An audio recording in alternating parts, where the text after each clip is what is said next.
สวัสดีท่านผู้ชมที่เคารพสบายดีท่านผู้ชมที่เคารพตอนท่านผู้ชมเข้าสู่การรายงานข่าวเช้าอรุณใหม่จากห้องข่าวโทรภาพแห่งชาติข่าวเช้าประจำวันพฤหัสวันที่25มิถุนายน2026ซึ่งข่าวพักนี้ก็เช่นเคยเขามีหลายข่าวที่น่าสนใจมานำเสนอท่านผู้ชมรับหน้าที่ในการนำเสนอข่าวในมื้อนี้โดยโฆษกพันงาสุริพงศ์พร้อมด้วยเอกสารที่ประจักษ์สวัสดีพันงาเจ้าสบายดีตอนเช้าเอกสันเจ้ามื้อนี้มีข่าวใดๆอยากจะมาอัปเดตข่าวข่าวเช้ามื้อนี้ทีมงานพวกเขาว่ามื้อนี้อยากให้เว้าเรื่องการขุดค้นแห่คำตกข่อนที่ผิดกฎหมายอันนี้เว้าในมุมที่ผิดกฎหมายเนาะจากหน่อยเฮามีรายละเอียดมาเล่าสำหรับเรื่องนี้นอกจากนั้นก็ยังมีข่าวเกี่ยวกับการดำเนินกองประชุมรัฐบาลเปิดกว้างครั้งที่1ประจำปี2026พร้อมทั้งข่าวกองประชุมคณะกรรมการร่วมมือวิทยาศาสตร์และเทคโนโลยีลาวจีนครั้งที่2ซึ่งในนี้ก็ได้เป็นเพื่อเป็นการสืบต่อในการเพิ่มทวีการร่วมมือทางด้านวิทยาศาสตร์และเทคโนโลยีและนอกจากนั้นข่าวกีฬาได้มีอะไรมาอัปเดตข่าวกีฬาก็เกี่ยวกับบาสโลกบาสโลก2026ระยะนี้ก็อดหลับอดนอนกันหลายทางเด้อเนาะสงสัยเป็นคุมตา40วันเด้ปันเป็นตามีแพนด้าแล้วบ่นี่เป็นสุดท้ายมีแพนด้าไปฮอดมื้อใดดำเนินฮอดมื้อใดฮอดที่19บ้านเพิ่นบ้านเฮาก็ตอนวันที่20ตอนเช้า20กรกฎถูกต้องโอ้ยังยาวนานอยู่ดำเนิน40วันฉะนั้นการยาวที่สุดแหละบาสโลกฉะนั้นการติดตามผู้ใดที่เป็นแฟนคลับเนาะสำหรับบาสโลกนี่ก็สำหรับการติดตามนี่ก็เป็นดีอยู่ดอกแต่ว่าอยากให้รักษาสุขภาพเดอาจจะ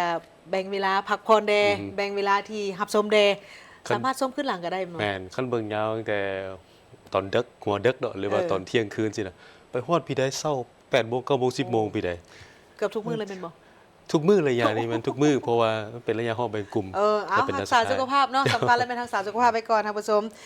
ซึ่งนอกจากนั้นก็ยังมีข่าวต่างประเทศอีกจำนวนหนึ่งมานำเสนอจะเอาทีนี้มาเริ่มที่ท่านสอนไซศรีพันดรนายกรัฐมนตรีได้ให้เกียรติพบปะอบรมและให้ทิศชี้นำต่อกองประชุมสรุปเฟกงานระยะ5ปี2021-2025และทิศทางแผนการอีก5ปีต่อไปคือปี2026-2030ของห้องว่าการสำนักงานนายกรัฐมนตรีห้องว่าการกระทรวงองค์การเทียบเท่าและห้องว่าการท้องถิ่นซึ่งท่านได้เข้าร่วมในวันที่23มิถุนายนผ่านมาที่หอประชุมแห่งชาติโดยภายใต้การเป็นประธานของทานบัวคงนามมะวงรัฐมนตรีหัวหน้าห้องว่าการสำนักงานนายกรัฐมนตรีผู้ต่างหน้าจากองค์การจัดตั้งภาครัฐสภาแห่งชาติองค์การจัดตั้งมหาชนขั้นศูนย์กลางองค์การตรวจสอบแห่งรัฐประธานห้องประธานคณะกรรมการปกครองท้องถิ่นหัวหน้าห้องว่าการหัวหน้าห้องการกระทรวงองค์การเทียบเท่าองค์การปกครองท้องถิ่นในทั่วประเทศพร้อมโดยอดีตการนำและพนักงานรัฐกรภายในเข้าร่วมท่านนายกรัฐมนตรีได้ติราคาสูงต่อผลสำเร็จในการดำเนินกองประชุมในครั้งนี้พร้อมทางยกให้เห็นถึงสภาพการที่พ้นเด่นที่เกิดขึ้นในภาคพื้นและสากลทิศทางและคาดหมายรวมในการจะตั้งปฏิบัติแผนพัฒนาเศรษฐกิจสังคมแห่งชาติ5ปีครั้งที่10ก็คือบรรดานาเวียกจุดสุมและคาดหมายสู่ซนของรัฐบาลสุดที่10รวมทั้งนโยบายแก้ไขความทุกข์ยากของประชาชนการสร้างเศรษฐกิจเอกราชเป็นเจ้าตนเองการแก้ไขข้อคงข้างต่างๆเดียวกันนี้ท่านนายกรัฐมนตรีได้มีคำเห็นเน้นหนักต่อกองประชุมเป็นต้นแมนคณะพรรคคณะนำต้องถือเอาการนำพาการเมืองแนวคิดของพนักงานรัฐกรเป็นปัญหาสำคัญโดยคำนึงถึงผลได้ผลเสียของการจะตั้งปฏิบัติแนวทางนโยบายของภาครัฐมีสติระวังตัวต่อกลอุบายของพวกศัตรูมีแบบแผนวิธีการเฮ็ดเวียกโดยเฉพาะแม่นการติดตามสุกยู่และรายงานผลการจะตั้งปฏิบัติบรรดามติคำสั่งแจ้งการทิศชี้นำของขันเทิงอย่างว่องไวและทันการสืบต่อเอาใจใส่ในการเป็นเสนาธิการในการคุ้นคั่วให้ถึกกับความเป็นจริงเพื่อเฮ็ดให้การชี้นำและตกลงปัญหาของการนำถูกต้องแท้ตัวจริงและสามารถปฏิบัติได้การจราจรและแก้ไขเอกสารต่างๆต้องละเอียดชัดเจนว่องไวและทันการโดยหันไปสู่ระบบทันสมัยค้นคว้าปรับปรุงกงจักการจัดตั้งให้กระทัดรัดสวยเวียกการนำแต่ละขั้นเคลื่อนไหวเวียกงานอย่างเป็นปกติมีประสิทธิภาพประสิทธิผลสร้างและนำใช้พนักงานจากพฤติกรรมและความสามารถตัวจริงเพื่อให้กลายเป็นเสี่ยวซานและชำนาญเฉพาะด้านมีน้ำใจรับใช้ประเทศชาติรับใช้ประชาชนสืบโตยกระดับความรู้ความสามารถของพนักงานรัฐกรด้านทฤษฎีและวิชาเฉพาะเพื่อรับใช้หน้าที่การเมืองตามทิศพนักงานสืบทอดเปลี่ยนแทนแต่ละระยะ พร้อมทั้งสับซ้อนจัดวางยกย้ายพนักงานตามความเป็นห้องต้องการของเวียกงานตัวจริงและแทดเหมาะกับความรู้ความสามารถวิชาเฉพาะผู้หนึ่งต้องเฮ็ดได้หลายหน้าเวียก อันที่สองเขาจะใส่กฎการปรับปรุงแบบแผนวิธีเวียกโดยเฉพาะเป็นการแบบแผนการติดตามสุกยู่การจะตั้งปฏิบัติมติคำสั่งต่างๆแจ้งการทิศสีน้ำผ่านมาในออกไปหลายกองประชุมรัฐบาลกองประชุมนายกของนายกหรือว่าทางเมืองศูนย์กลางกับกองประชุมกองการเมืองคณะเลขา แต่ละเดือนก็หลายแจ้งการทิศสีน้ำไปก็หลายแต่ผลการปฏิบัติตัวจริงนี่บางทีก็มีบางอันก็ซ่าทิศน้ำก็แจ้งแล้วแต่การปฏิบัติตัวจริงก็ยังศึกษาอยู่นับทั้งขอดการประสานงานแต่ตัวจริงเนี่ยระหว่างศูนย์กลางในท้องถิ่นก็ยังมีหลายอันบางทีท้องถิ่นเสนอมาด้นแต่ว่าศูนย์กลางก็จักหอดบ่หอดหรือบ่ตอบอย่างต่างๆจนได้ท่วงเนาะเวลาการนำลงไปสีน้ำต่างๆอันนี้ก็ขอให้ประสานงานกันดีตึมอันที่สามเป็นการเป็นสถานการณ์นี่และการค้นคว้านี้ก็ต้องให้ถูกต้องกับความเป็นจริงนะถูกต้องตามกฎหมายระเบียบการกำหนดตามหลักการนโยบายแน่นอนและอยากเห็นใดดีก็ต้องในกำเนิดเรื่องกฎหมายมาที่คำสั่งนิติกรรมต่างๆในแต่ละระยะตัวสังรวมเลยเวียกงานเสนาธิการแต่ละสายก็ต้องมีข้อมูลเนาะมีบางอันก็ต้องได้ลงไปท้องถิ่นหากฐานติดแท้ตัวจริงเบิ่งคำเห็นของประชาชนและผู้ที่รับผิดชอบเวียกอยู่หากฐานผ่านมาบางเทื่อเฮาครับแต่การรายงานกับแน่นอนนะบางเทื่อบริษัทอยากได้เวียกของเขาบางเทื่อมันก็บ่ถือกับความเป็นจริงอันที่สี่เป็นการจราจรเอกสารเนาะเนื้อการแก้ไขปัญหาเอกสารให้มันละเอียดชัดเจนว่องไวแล้วก็หันเป็นระบบทันสมัยหลายประเทศเขาจะบ่ใส่ระบบเจียนะเขาจะใส่ระบบอิเล็กทรอนิกส์ไปหมดแหละอาจารย์ตัวนี้พอเฮาจะหันในไหนพอก็มีกฎหมายเนาะว่าโดยลายเซ็นอิเล็กทรอนิกส์แล้วเนาะแต่ว่าก็บ่ได้นำใส่สันในต่อหน้าก็อยากให้ทั้งกระทรวงเทคโนโลยีการสื่อสารเป็นใจกลางเพื่อพันขยายนิติกรรมหรือว่าทั้งหอว่าการสำนักงานนายกเป็นใจกลางในการหันการบริหารของรัฐเป็นทันสมัยเป็นดิจิตอลในต่อหน้าเอาใจใส่การก่อสร้างจากพฤติกรรมและเวียกงานตัวจริงเนาะเพื่อม้วนใส่พนักงานให้ถูกต้องกับความสามารถตัวจริงท่านนายกรัฐมนตรีได้เน้นหนักบางเวียกงานต่อองค์การปกครองท้องถิ่นก็คือให้สืบต่อในการเป็นเจ้าการพันขยายบรรดานิติกรรมตื้มเป็นต้นแมนแผนพัฒนาเศรษฐกิจสังคมแห่งชาติ5ปีครั้งที่10คำสั่งต่างๆเอาใจใส่ในการติดตามสุกยู่มีแผนการและมาตรการต่างๆช่วยเหลือประชาชนในท้องถิ่นของตนให้ทันกับเวลาเพื่อรับมือกับภัยพิบัติต่างๆและปัญหาอื่นๆที่อาจจะเกิดขึ้นในฤดูฝนก็คือฤดูแล้งเพื่อบ่ให้ผลกระทบต่อการผลิตสินค้าการคมนาคมและอื่นๆติดตามกฎการและสุกยู่บรรดาโครงการลงทุนอย่างเป็นปกติพร้อมทั้งมีมาตรการเด็ดขาดต่อการลักลอบขุดค้นคำตกคอนลักลอบตัดไม้ล่าสัตว์และปัญหาปรากฏการณ์ย่อท่อในสังคมคุ้มครองและจัดเก็บรายรับต่างๆให้ได้ตามแผนหันการเก็บรายรับเข้าสู่ทันสมัยเถื่อละก้าวเพื่อเป็นการลดผ่อนการหัวไหลของงบประมาณปรับปรุงกลไกการประสานงานกับกระทรวงองค์การขั้นส่วนกลางทั้งสายตั้งและสายขวางทั้งมีระบบการรายงานขอทิศซี่น้ำจากขันเทิงอย่างเป็นปกติกองประชุมรัฐบาลเปิดกว้างครั้งที่1ประจำปี 2026 ซึ่งจัดขึ้นเพื่อเป็นการสรุปตีราคาการจัดตั้งปฏิบัติแผนพัฒนาเศรษฐกิจสังคมแผนงบประมาณและแผนเงินตราระยะ6 เดือนต้นปีพร้อมทั้งวางทิศทางเวียกงานจุดสุมใน6 เดือนท้ายปีเพื่อเป็นการสืบต่อในการบุกปืนจัดตั้งปฏิบัติให้ปรากฏผลเป็นจริงในตอนเช้าของวันที่24มิถุนายน 2026 ที่หอประชุมแห่งชาติรัฐบาลได้ไขของประชุมเปิดกว้างครั้งที่1ประจำปี 2026 ภายใต้การเป็นประธานของท่านสอนไซศรีพันดรนายกรัฐมนตรีมีบรรดาท่านรองนายกรัฐมนตรีสมาชิกรัฐบาลประธานคณะกรรมการปกครองนครหลวงวิจันทร์และบรรดาแขวงผู้ตั้งหน้าองค์การจัดตั้งภาครัฐเทียบเท่าขั้นศูนย์กลางเข้าร่วมกองประชุมรัฐบาลเปิดกว้างครั้งนี้ได้ดำเนินเป็นเวลา2 วันซึ่งเนื้อในของกองประชุมจะได้พร้อมกันค้นคว้าปรึกษาหารือและประกอบคำเห็นต่อหัวข้อสำคัญดังนี้ สรุปเวียกพ้นเด่น6 เดือนต้นปีและแผนเวียกจุดสุ่มระยะ6 เดือนท้ายปี 2026 ของรัฐบาลการจัดตั้งปฏิบัติแผนพัฒนาเศรษฐกิจสังคมแผนงบประมาณและแผนการเงินระยะ6 เดือนต้นปีและแผนเวียกจุดสุ่มระยะ6 เดือนท้ายปี 2026 ห้างดำรัดว่าด้วยตำแหน่งบริหารของพนักงานรัฐกรฉบับปรับปรุงห้างขอตกลงว่าด้วยการจัดตั้งและการเคลื่อนไหวของคณะกรรมการปกครองตาแสงห้างวาระแห่งชาติว่าด้วยเวียกงานพัฒนาชนบทและแก้ไขความทุกข์ยากของประชาชนกองประชุมได้ไขขึ้นในท่ามกลางบรรยากาศทั่วภาคทั่วรัฐและทั่วปวงชนลาวบรรดาเผ่ากำลังขุ่นเขี่ยวจัดตั้งผันขยายมติกองประชุมใหญ่ครั้งที่ 12 ของพรรคแผนพัฒนาเศรษฐกิจสังคมแห่งชาติ5 ปีครั้งที่ 10 2026-2030 อย่างเอาการเอางานเพื่อพร้อมกันบุกเบินสู่ส่วนจัดตั้งปฏิบัติให้ปรากฏผลเป็นจริงนำเอาผลประโยชน์สูงสุดมาสู่ประเทศชาติและประชาชนบรรดาเผ่าให้ได้ตามแผนที่วางไว้ทั้งอยู่ในท่ามกลางสภาพภาคพื้นและสากลยังสืบต่อผ่านแปรอย่างซับซ้อนและคาดคะเนได้ยากเป็นต้นความขัดแย้งทางด้านภูมิศาสตร์การเมืองสงครามการค้าและการแข่งขันของบรรดาประเทศมหาอำนาจโดยเฉพาะปัญหาข้อขัดแย้งอยู่เขตตะวันออกกลางและเขตอื่นๆซึ่งได้ส่งผลเฮ็ดให้สภาพเศรษฐกิจโลกที่มีความยุ่งยากอยู่แล้วนั้นยิ่งจะสืบต่อมีผลกระทบเป็นวงกว้างเติมอีกรวมถึงอยู่ประเทศลาวเฮาโดยเฉพาะราคาสินค้าการขนส่งการส่งออกสินค้าการท่องเที่ยวการลงทุนจากต่างประเทศเกิดมีข้อจำกัดและบ่ขยายตัวเท่าที่ควรติดพันกับสภาพดินฟ้าอากาศสภาพสิ่งแวดล้อมเป็นพิษเป็นภัยจากน้ำมือของคนเป็นผู้สร้างขึ้นสภาพการบุกรุกขุดค้นทรัพยากรธรรมชาติแห่ธาตุแบบสะสายปัญหาโครงสร้างพื้นฐานเศรษฐกิจถนนหนทางเปเพเสียหาย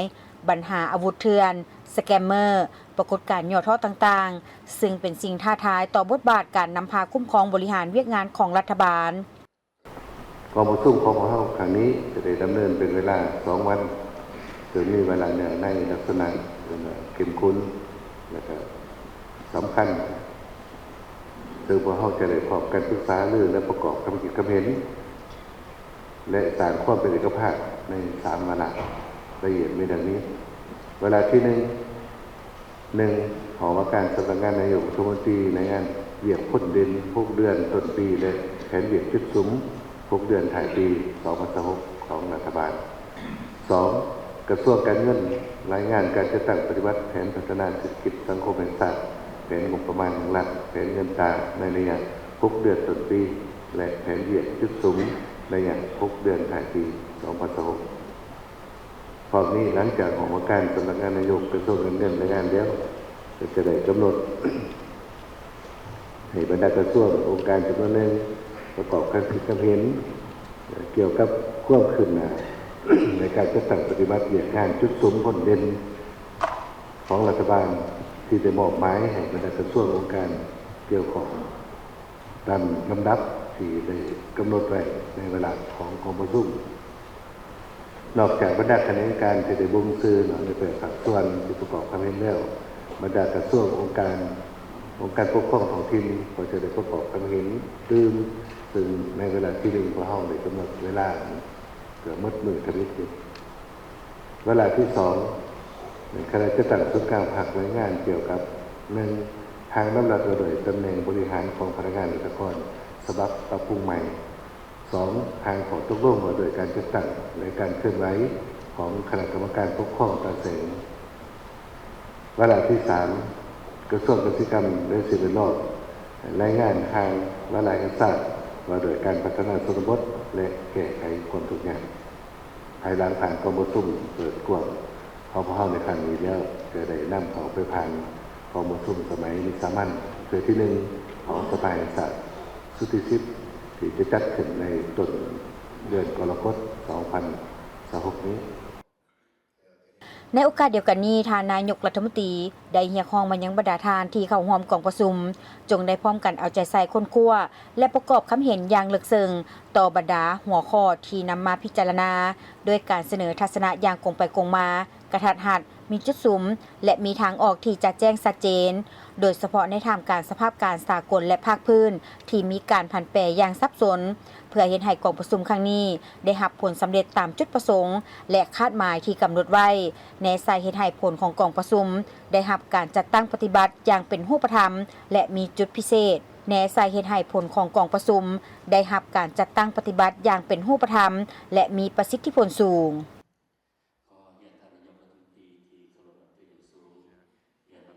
ท่านนายกรัฐมนตรีได้ต้อนรับทานดิษฐินารัฐมนตรีกระทรวงเกษตรกรรมป่าไม้และการประมงแห่งราชอาณาจักรกัมพูชีพร้อมด้วยคณะเข้าเยี่ยมคำนับในโอกาสเดินทางมาเยี่ยมยามและเฮ็ดเวียกอยู่สาธารณรัฐประชาธิปไตยประชาชนลาวโอกาสดังกล่าวท่านนายกรัฐมนตรีสอนไซศรีพันดรได้แสดงความต้อนรับสมเสยและตีราคาสูงต่อท่านดิษฐินา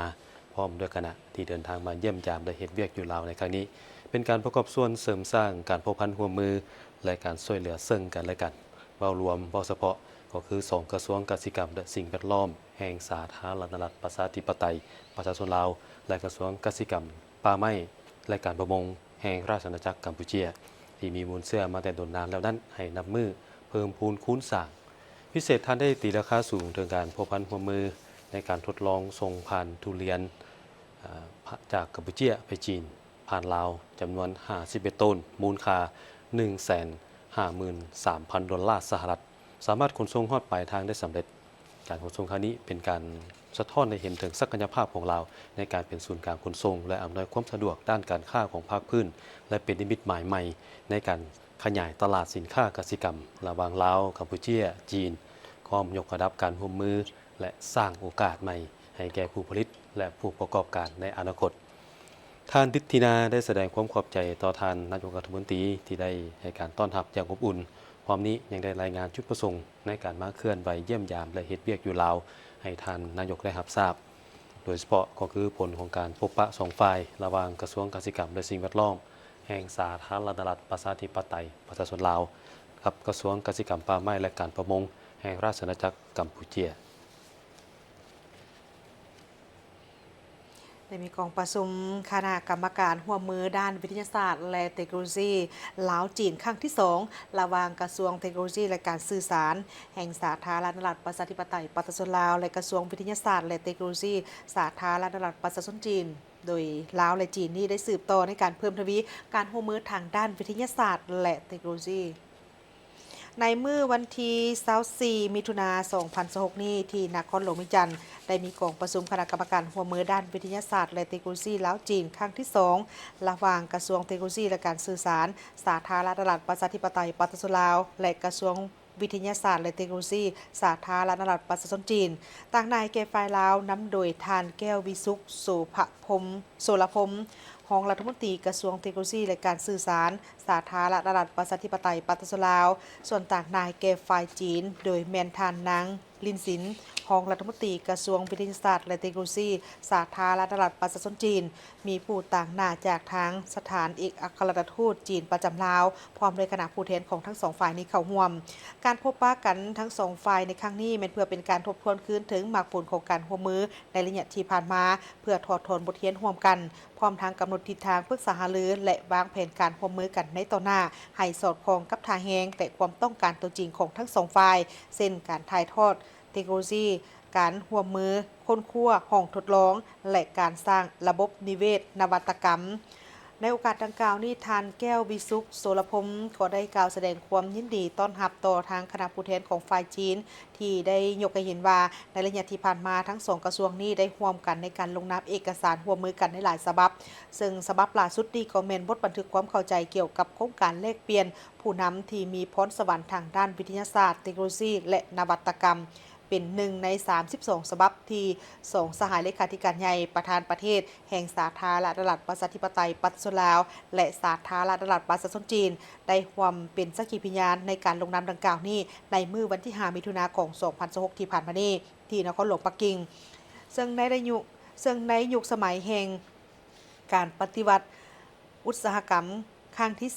4 4.0 วิทยาศาสตร์และเทคโนโลยีแม่นกำลังขับเคลื่อนอันสำคัญในการพัฒนาประเทศชาติสาธารณรัฐประชาชนจีนแม่นประเทศหนึ่งที่มีความก้าวหน้าและเป็นผู้นำหน้าในระดับโลกด้านการค้นคว้าวิทยาศาสตร์และการสร้างสรรค์นวัตกรรมใหม่มหาวิทยาลัยแห่งชาติลาวและมหาวิทยาลัยขอนแก่นประเทศไทยได้สำเร็จโครงการฝึกอบรมปฏิบัติการผลิตรูปเงาสั้นจากศิลปะ และวัฒนธรรมสองฝั่งของร่วมกัน เพื่อสร้างบรรยากาศในหัวมหาวิทยาลัยแห่งชาติให้มีความฟุดฟื้นประกอบส่วนในการค่ายเกียมเฉลิมฉลองมหาวิทยาลัยแห่งชาติครบรอบ 30 ปี ที่จะจัดขึ้นในเดือนพฤศจิกายนที่จะมาถึงนี้มหาวิทยาลัยแห่งชาติลาวและมหาวิทยาลัยขอนแก่นประเทศไทยได้เปิดโครงการฝึกอบรมปฏิบัติการผลิตรูปเงาสั้นจากศิลปะและวัฒนธรรมสองฝั่งของร่วมกัน มีพิธีเปิดโครงการและได้จัดขึ้นในวันที่ 16 มิถุนายน 2026 ฮอดวันที่ 19 มิถุนายน 2026 ก็ได้สำเร็จลงอย่างจบงาม ซึ่งเข้าร่วมมีศาสตราจารย์ปริญญาเอกเตชะนุราชแสนดวงเดชผู้อำนวยการใหญ่มหาวิทยาลัยแห่งชาติท่านนางเสริมกิจไซมงคล ผู้กวดการราชการกระทรวงวัฒนธรรมและการท่องเที่ยวราชอาณาจักรไทย มีคณะผู้สอบโครงการวิทยากรสมณกรเข้าร่วม โครงการดังกล่าวเป็นการสืบต่อและเสริมสร้างสายพัวพันธ์อันดีงาม การร่วมมือด้านวิชาการและการแลกเปลี่ยนวัฒนธรรมระหว่างมหาวิทยาลัยแห่งชาติลาวและมหาวิทยาลัยขอนแก่นภายใต้โครงการฝึกอบรมปฏิบัติการผลิตรูปเงาสั้นจากศิลปะและวัฒนธรรมสองฝั่งของร่วมกัน ในนามสื่อกองไทยทำรูปเงาสั้นครั้งที่ 10 ดงโดกดงใจ มีผู้เข้าร่วมฝึกอบรมและแข่งขัน 30 กว่าทีม มีนักแสดง100 กว่าคน การถ่ายทำระยะเวลา 5 วัน ศาสตราจารย์ปริญญาเอกเดชะนุราชแสนดวงเดชได้กล่าวว่า การจัดกิจกรรมครั้งนี้แม่นบาดเก้าที่สำคัญหนึ่งในการพัฒนาทรัพยากรมนุษย์เว้ารวมเว้าเฉพาะก็แม่นยกระดับทักษะการผลิตรูปเงาสั้นให้มีคุณภาพ เพื่อนำใช้ผลงานรูปเงาสั้นเป็นสื่อกลางในการนำเสนอมนต์เสน่ห์และความงดงามของวัฒนธรรมลุ่มน้ำของสู่สายตาของคนรุ่นใหม่ และสาธารณะทั้งในระดับชาติและสากล สมณกรที่เข้าร่วมจะได้เรียนรู้เทคนิคและประสบการณ์ตัวจริง จากคณะวิทยากรผู้เชี่ยวชาญและได้แลกเปลี่ยนความคิดเห็นประสบการณ์เฮ็ดเวียกร่วมกันเป็นทีมทั้งชาวหนุ่มลาวและไทย การจัดสัมมนาในครั้งนี้บ่เพียงแต่เป็นเวทีให้ครูอาจารย์นักค้นคว้านักศึกษาจากสถาบันของสองประเทศได้แลกเปลี่ยนความรู้ประสบการณ์และเทคนิคการผลิตรูปเงาสมัยใหม่เท่านั้น หากยังเป็นการนำเอามูลมรดกด้านศิลปะวัฒนธรรม วิถีชีวิตและคุณค่าอันดีงามของประชาชนสองชาติลาวไทย มาถ่ายทอดผ่านรูปเงาสั้นเพื่อเป็นสื่อสร้างสรรค์ในการเผยแพร่และอนุรักษ์วัฒนธรรมอันล้ำค่าให้สืบทอดต่อไป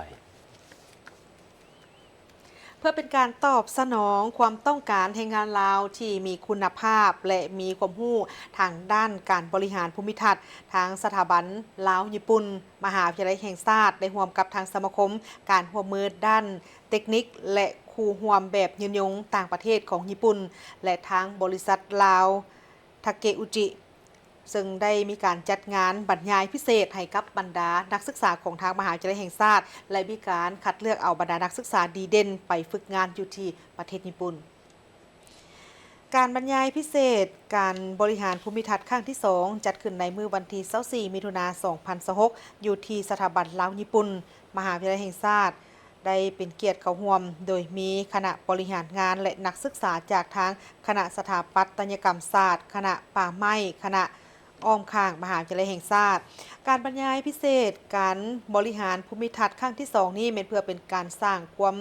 รู้และทักษะใหม่ๆให้กับคนลาวในให้มีมาตรฐานสูงและสามารถเฮ็ดเวียกกับทางบริษัทญี่ปุ่นอยู่ลาวและมีโอกาสในการไปเฮ็ดเวียกต่ออยู่ที่ประเทศญี่ปุ่นในโอกาสดังกล่าวนี้ท่านปริญญาเอกพรแก้วจันทมาลีหัวหน้าสถาบันลาวญี่ปุ่นก็ได้กล่าวว่าเพื่อเป็นการสืบต่อในการส่งผลสำเร็จการบรรยายพิเศษของปีที่ผ่านมาทางสถาบันได้ร่วมกับทางสมาคมร่วมมือทางด้านเทคนิคและครูร่วมแบบยืนยงต่างประเทศของญี่ปุ่นหรือ AOTS และบริษัทลาวทาเกอุจิซึ่งได้มีการจัดการบรรยายพิเศษขึ้นเกี่ยวกับการบริหารภูมิทัศน์ครั้งที่ 2 เพื่อเป็นการเพิ่มความรู้และทักษะในการออกแบบการวางแผนผังและการลงมือเฮ็ดเวียกตัวจริงนอกจากนั้นนักศึกษาที่เข้าร่วมการบรรยายในครั้งนี้ยังได้เรียนรู้เกี่ยวกับภาษาและวัฒนธรรมญี่ปุ่นเพื่อเป็นประโยชน์ที่จะเพิ่มโอกาสให้แก่นักศึกษาหาเวียกได้กับทางบริษัทญี่ปุ่นนอกจากนั้นทางศาสตราจารย์มัสมิโคบายาชิอาจารย์รับเชิญเพื่อมาบรรยายในครั้งนี้ซึ่งเป็นอาจารย์ที่สอนสถาปัตย์ของทางประเทศญี่ปุ่นท่านได้กล่าวว่าหัวข้อที่นำมาบรรยายในครั้งนี้แม่นเป็นการออกแบบมาเป็นประโยชน์ของทาง วิทยาเขตเพื่อเป็นการส่งเสริมการศึกษาให้ดีขึ้นและปีนี้ก็กลายเป็นการ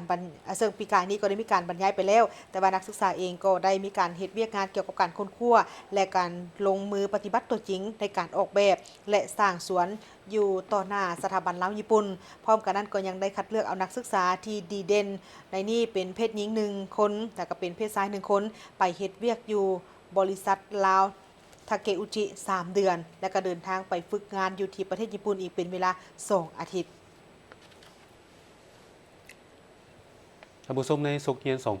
2025-2026 โรงเรียน2 ภาษาลาวเวียดนามเรียนอยู่ได้มีนักเรียนสิ่งจบชั้นม .7 63 คนม .4 จำนวน57 คนพร้อมนั้นก็ได้มีการมอบไปย่องย่อและของขวัญให้แก่พนักงานผู้ดีเด่นและก็นักเรียนเก่งขันนครหลวงเวียงจันทน์และของโรงเรียนพิธีปิดสุกเฮียน 2025-2026 โรงเรียน2 ภาษาลาวเวียดนามเรียนอยู่จัดขึ้นวันที่23 มิถุนายน 2026 เข้าร่วมมีท่านเหวียนมิงเติมเอกอัครราชทูตผู้มีอำนาจเต็มแห่งสาธารณรัฐสังคมนิยมเวียดนามประจำลาวท่านคันไซแสงสุรีห้องหัวหน้าแผนกศึกษาธิการและกีฬานครหลวงเวียงจันทน์มีหักษาการหัวหน้ากรมกิจการนักศึกษากระทรวงศึกษาธิการและกีฬาพร้อมด้วยพนักงานครูอาจารย์นักเรียนผู้ปกครองเข้าร่วมท่านนางศรีวันเฮืองเพ็งคำไมผู้อำนวยการโรงเรียน2 ภาษาลาวเวียดนามเวียนอยู่ได้กล่าวว่าในสุกเรียน 2025-2026 โรงเรียนได้บรรลุได้บรรดาผลงานที่พ้นเด่นทางด้านการเรียนก็คือกิจกรรมเกินไหวนอกหลักสูตรต่างๆเกี่ยวกับการแข่งขันสอนดีเรียนเก่งโรงเรียนยังได้เข้าร่วมกิจกรรมนอกหลักสูตรเป็นต้นแม่นการเกินไหวทางด้านศิลปะกีฬานอกจากนี้โรงเรียนยังมีส่วนร่วมอย่างห้าวหันในกิจกรรมของสังคมเช่นว่าได้เรียนระเบียบและรับสมาชิกอนุชนเยาวชน57น้องเขาเป็นสมาชิกสาวหนุ่ม65น้องได้เข้าเป็นสมาชิกสาพันธ์แม่หญิง31น้องและได้ประกอบส่วนเพิ่มทวีบรรดาผลงานของโรงเรียนเป็นต้นแม่นในการแข่งขันทูตวัฒนธรรมภาษาเวียดนามที่จัดขึ้นเป็นครั้งที่1อยู่ประเทศลาวโดยความ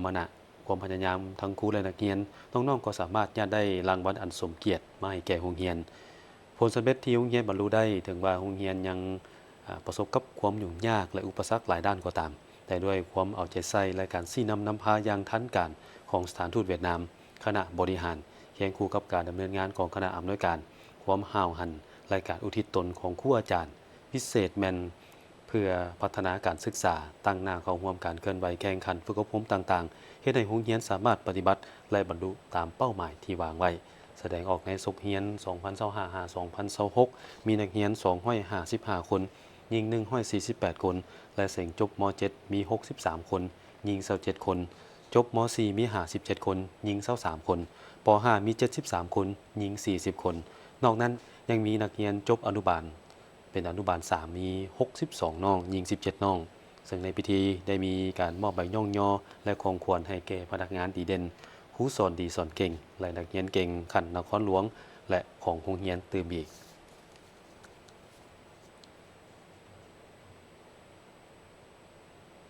กระทรวงศึกษาธิการและกีฬาแห่งสาธารณรัฐประชาธิปไตยประชาชนลาวได้รับการสนับสนุนจากทางรัฐบาลออสเตรเลียผ่านแผนงานบีคัวเป็นเจ้าภาพในการจัดสัมมนาภายใต้หัวข้อการเชื่อมโยงภาษาการสนับสนุนการพัฒนาทักษะทางด้านภาษาลาวและการฮู้หนังสือของเด็กน้อยในสภาพการที่มีความหลากหลายภาษาในสาธารณรัฐประชาธิปไตยประชาชนลาว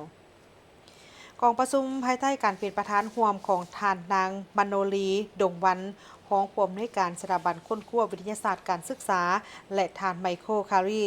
เลขาเอกสถานทูตออสเตรเลียประจำลาวมีบรรดากรมจากทางกระทรวงศึกษาธิการและกีฬาแผนกศึกษาธิการและกีฬาแขวงห้องการศึกษาธิการและกีฬาของเมืองวิทยาลัยครูผู้อำนวยการโรงเรียนองค์การจัดตั้งที่บ่ขึ้นกับรัฐบาลผู้ร่วมพัฒนาและนักค้นคว้าเพื่อส่งเสริมการพัฒนาภาษาและการฮู้หนังสือในวัยเด็กเพื่อเด็กน้อยทุกคน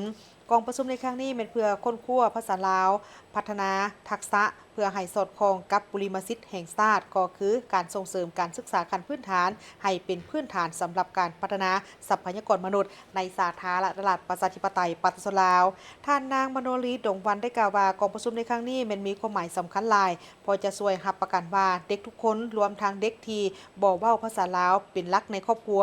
ซึ่ง เมื่อเริ่มเข้าโรงเรียนก็จะมีโอกาสได้เรียนรู้มีส่วนร่วม และประสบผลสำเร็จในระยะตั้งแต่เริ่มเข้าเรียน โดยได้รับการสนับสนุน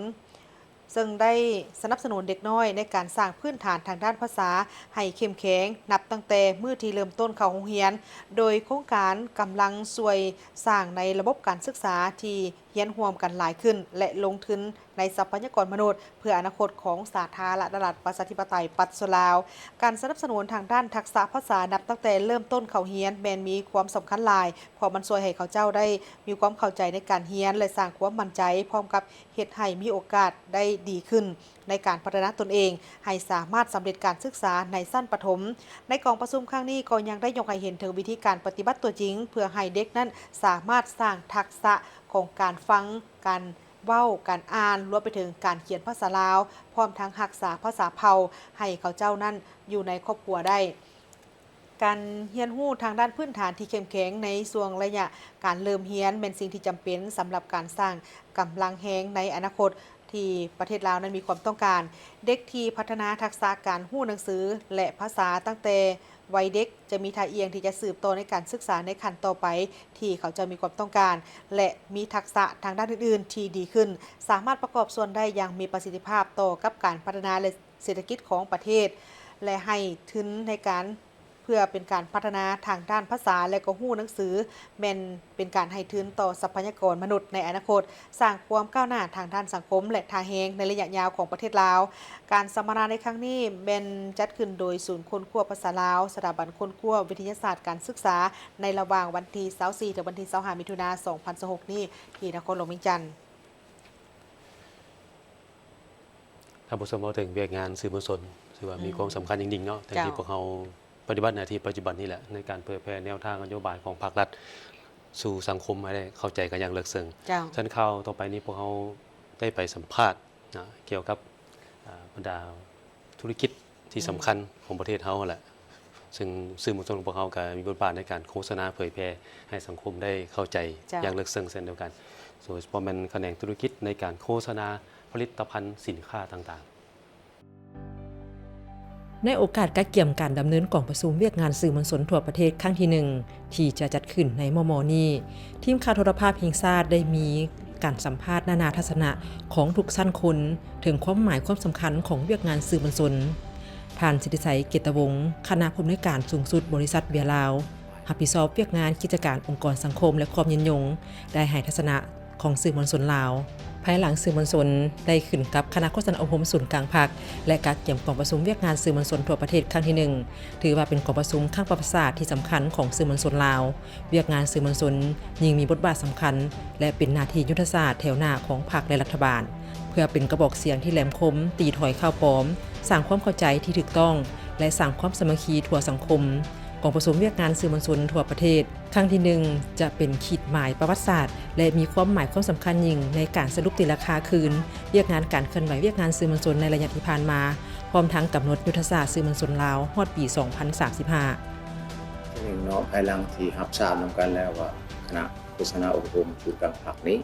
มีบทบาทสำคัญในการชี้นำพาเวียกงานสื่อเพราะฉะนั้นอันนี้ก็เป็นข้างทำอิฐของกองประชุมสื่อมวลชนที่ภายหลังได้มีการซับเสื่อนกรมดังกล่าวนั้นให้ไปขึ้นกับคณะโฆษณาอบรมศูนย์กลางภาคแต่ผ่านมาผลงานของสื่อก็ถือว่าดีแล้วเห็นได้ดีหลายแล้วแต่ว่าในอนาคตเพื่อเป็นการเขาเอิ้นว่าให้มีการปรับปรุงพัฒนาอย่างต่อเนื่องและสามารถตอบโต้และทันการกับสภาพการของโลกที่มีการผันเปลี่ยนอย่างไววาในครั้งนี้ก็ถือว่าเพิ่นเฮ็ดถูกต้องแล้วที่มีการโยกย้ายสับเสื่อนกรมดังกล่าวนี้ในนามทัศนะของภาคธุรกิจเวียกงานสื่อนี่มีความสำคัญหลายถ้าว่าได้รับการชี้นำพาโดยกงจากพรรคมันจะบอกทิศทางของเราอย่างชัดเจนและก็ให้มวลชนนี้หรือว่าสังคมของเรานี่เข้าใจถึงนโยบายต่างๆของพรรคและก็ทิศทางในการพัฒนาสร้างชาติประเทศชาติของเราให้มันไปในทิศทางที่ชัดเจนซื่อตรงแม่นยำและแน่นอนอันนี้ ก็แม่นอันหนึ่งที่พวกข้าพเจ้าได้เห็นเนาะ ต่อกับทัศนะในโครงเขตเศรษฐกิจการผลิตสื่อมวลชนยิ่งมีบทบาทสำคัญหลายในการโฆษณาผลิตภัณฑ์ของชาติโดยเฉพาะบริษัทเบียร์ลาวได้ถือเวียกงานสื่อมวลชนเป็นแขนงที่สำคัญเป็นกระบอกเสียงอันแหลมคมเป็นสื่อกลางให้กับสังคมได้รับรู้ถึงผลิตภัณฑ์ของชาติลาวพร้อมนั้นสื่อมวลชนลาวยังได้เผยแพร่โครงการส่งเสริมการปลูกข้าวแบบยืนยงบริษัทเบียร์ลาวโครงการเบียร์ลาวสานฝันให้น้องและโครงการอื่นๆอีกในบริษัทเบียร์ลาวบริษัทพวกข้าพเจ้านี่ผลิตเครื่องดื่มที่มีธาตุเหล้าแต่ก็บ่หมายความว่าการผลิตเครื่องดื่มที่มีธาตุเหล้านี้จะเฮ็ดการโฆษณาแบบให้มันเกินไปเนาะก็ให้มันมีลักษณะว่าอันนี้แม่นเศรษฐกิจของชาติของพวกเราซึ่งเป็นเสาค้ำอันหนึง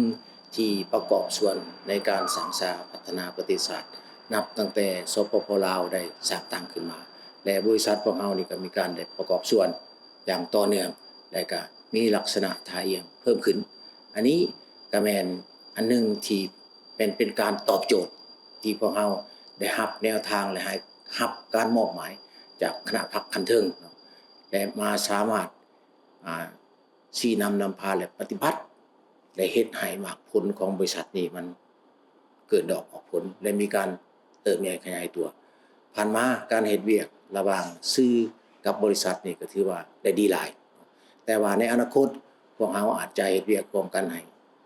ใกล้ขึ้นกว่าเก่านักแน่นขึ้นกว่าเก่าและสื่อสารออกไปในทิศทางร่วงเดียวกันเฮ็ดแนวใดให้มันเหมาะสมและก็แทดเหมาะกับการพัฒนาของสหประชาชาติแบบมีนิยมหรือว่า SDG ท่านสิทธิชัยเกตวงศ์ได้กล่าวถึงอีกว่าสื่อมวลชนลาวในต้นหน้าต้องได้มีการหันเปลี่ยนทางด้านจินตนาการวิสัยทัศน์และแบบแผนเฮ็ดเวียกให้มีความเป็นมืออาชีพว่องไวและแหลมคมโดยเฉพาะแม่นการหันเปลี่ยนดิจิทัลการนำใช้เทคโนโลยีปัญญาประดิษฐ์หรือ AI เข้าในการผลิตเนื้อหาเพื่อตอบสนองความต้องการข้อมูลข่าวสารของสังคมและสามารถตอบโต้กับหางเสียงสังคมหรือข้อมูลบิดเบือนในโลกสังคมออนไลน์ให้ทันการ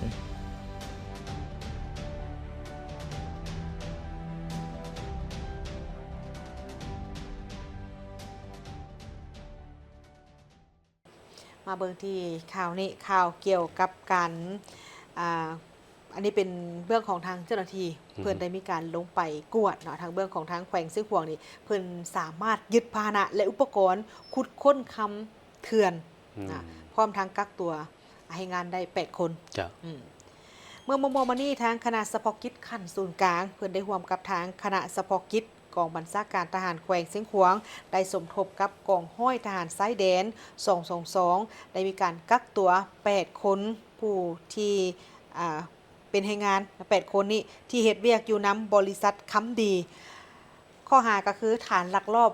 ขุดค้ำอยู่แคมป์ห้วยน้ำอยู่ที่บ้านสามแจของเมืองหมอกแขวงเสียงขวาง8คนดังกล่าวนี้เป็นให้งานสัญชาติเวียดนาม6คนมาจากตาแสงกวางอวยนครหลวงฮานอยและตาแสงเตียนกวางโดยมีเท่าเวียนดุงแม่งอายุเป็น34ปีและเท่าเวียนเหยียงฮา38ปีเท่าเวียนเยวิงอายุ34ปีเท่ากาวซวนยุงอายุ24ปีเท่าเวียนเวียดเจียนอายุ24ปีและเท่าทรงซาวยึดอายุ30 ปีนั่นก็คือจำนวน6คนสำหรับให้งานและนอกจากนี้ก็ยังมีโซเฟอร์อีก2คนรวมไปทั้งหมดเป็น8คนทางเจ้าหน้าที่ได้ยึดเป็นประเภทรถโคเบนี่สีขาวจำนวน3คันรถกระบะโตโยต้าวิโก้แซมสีขาวป้ายทะเบียนแมนฮอล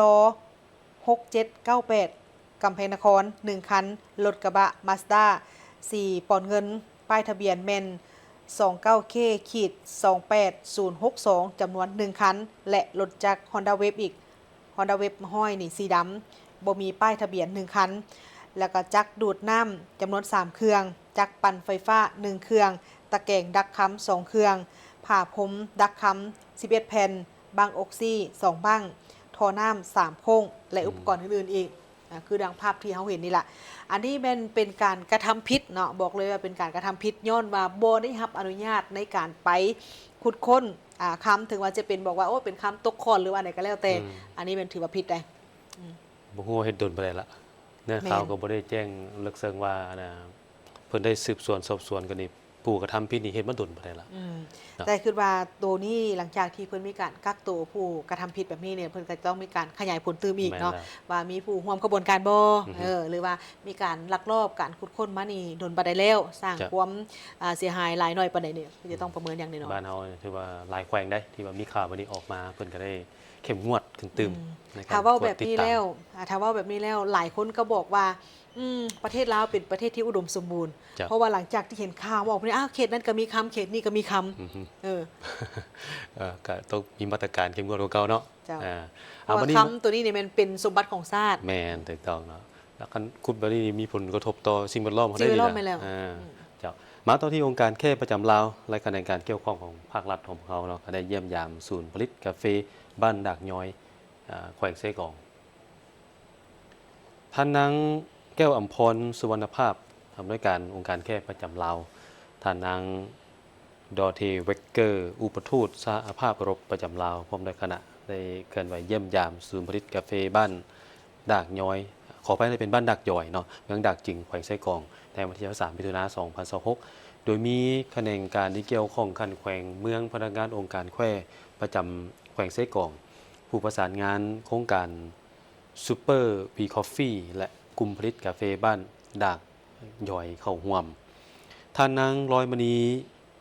ไซยะอิ่วคณะบริหารงานสหกรณ์กาแฟผู้ดอยดักจริงประธานกลุ่มผลิตกาแฟบ้านดักย้อย ได้กล่าวว่ากลุ่มผลิตกาแฟดังกล่าวนี่เป็นหนึ่งใน17กลุ่มผลิตกาแฟ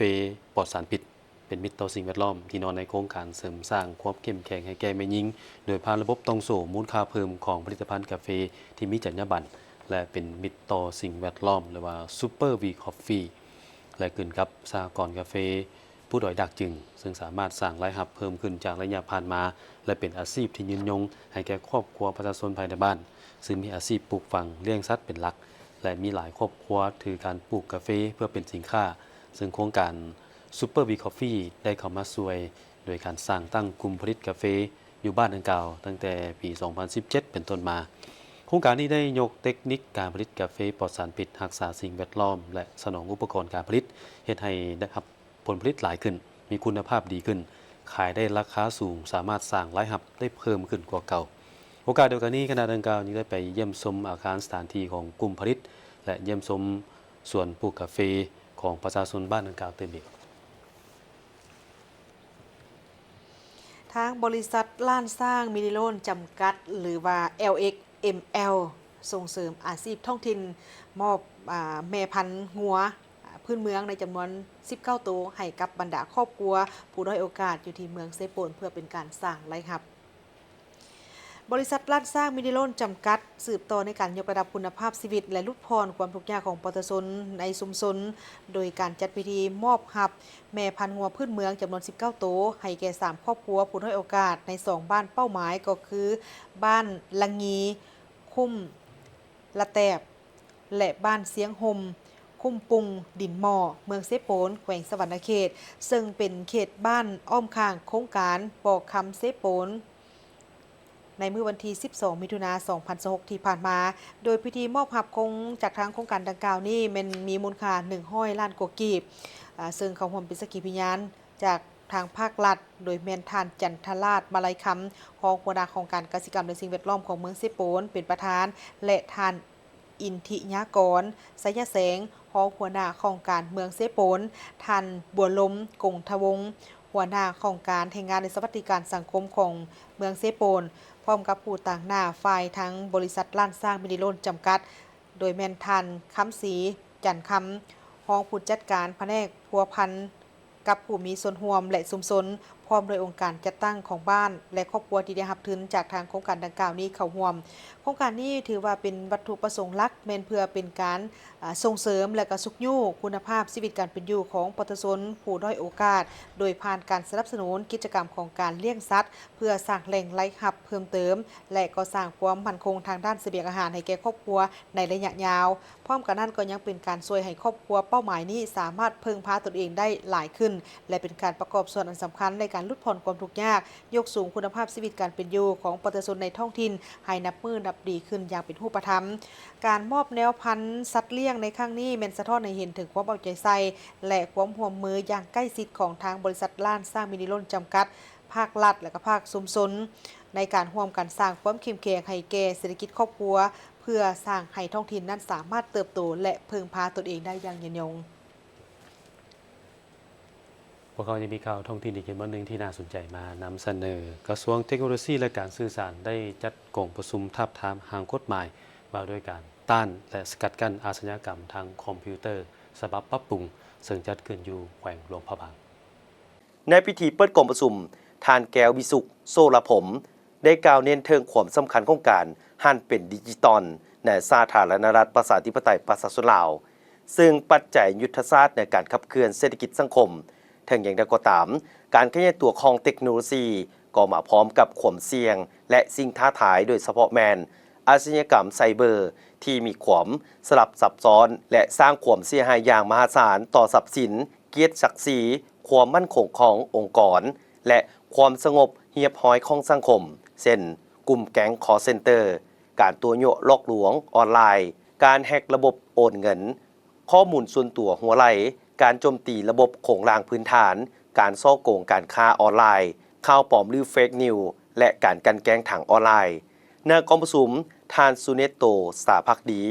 รองหัวหน้ากรมความปลอดภัยไซเบอร์กระทรวงเทคโนโลยีและการสื่อสารได้ผ่านบทรายงานการค้นคว้าปรับปรุงกฎหมายโดยยกให้เห็นว่ากฎหมายว่าด้วยการต้านและสกัดกั้นอาชญากรรมทางระบบคอมพิวเตอร์ฉบับปี 2015 ที่นำใช้ในปัจจุบันมีบางเนื้อหาที่บ่ทันสอดคล้องกับสภาพภัยคมคู่ทางไซเบอร์ในยุคใหม่และมาตรฐานสากลดังนั้นรัฐบาลจึงได้มอบหมายให้กระทรวงเทคโนโลยีและการสื่อสารแต่งตั้งคณะผิดชอบปรับปรุงกฎหมายตามข้อตกลงฉบับเลขที่ 2693 ลงวันที่ 19 สิงหาคม ปี